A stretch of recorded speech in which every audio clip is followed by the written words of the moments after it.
Hello guys, good morning! My name is Annie and for today's video, room tour ko kayo. Pero syempre guys, hindi sa isang 5-star hotel or any hotels dito sa Palawan. Guess where? Quarantine facility!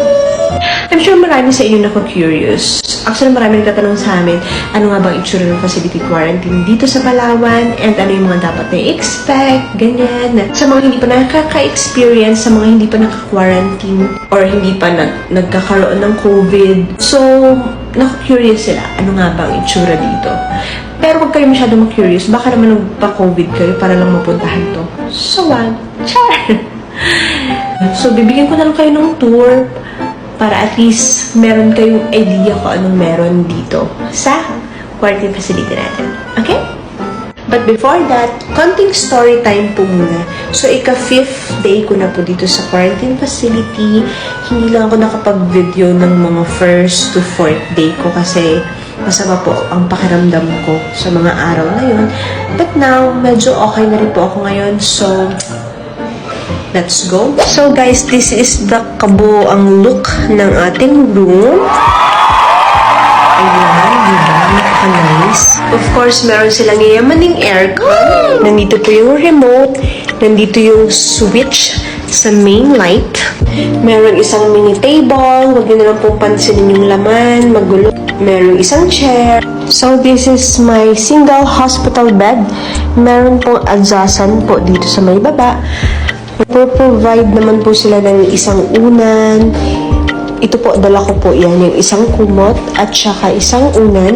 So, kung maka-quarantine po kayo dito, dala na lang po kayo ng extra pillow nyo kung gusto nyo and ng blanket nyo po. Merong outlet po dito sa ilalim ng table. So, medyo hindi siya abot dito sa bed. So, maganda magdala na lang din kayo ng extension wire. So, may sink dito and mirror. Hi! Ito naman po yung IV stand / sampayan. Lahat po ng rooms merong ganyan. Pero dahil wala naman po akong IV, so ginawa ko na lang siyang sampayan. Sorry na. Yes po, single bed lang po ito. Pero kung meron po kayong kasama sa kwarto, meron po kayong SO, maglalagay na lang po sila dito ng folding bed, which is provided naman po na sa station. Then, kung may baby naman po kayong kasama, magbibigay po yan sila ng crib o yung cot na tinatawag. Doon nyo po ilalagay yung mga babies nyo. Ito naman po yung CR. Ayun. So, merong hot and cold shower. Uy, social. Yayamanin. So, wala nga lang bidet. So, ginagamit ko lang yung shower as bidet. Ayan. Dala na lang po kayong mga toiletries nyo. Wala pong mga shampoo, sabon. So, dala ko po yung lahat. Ayan. Pagdating naman po sa health monitoring guys, pupuntahan naman po kayo ni nurse sa kanya-kanya nyo pong mga kwarto para po mag-vital signs and mag-health monitor po sa inyo. Ganun din po sa mga gamot nyo, ibibigay po yan ni nurse po sa inyo. And lahat po yan ay free, liban na lang po doon sa mga gamot na hindi po available po doon sa station. So, magbibigay na lamang po si doc ng reseta at pabibili nyo na lang po yung relatives nyo po sa lahat. Kaya po, thank you Mayor Byron.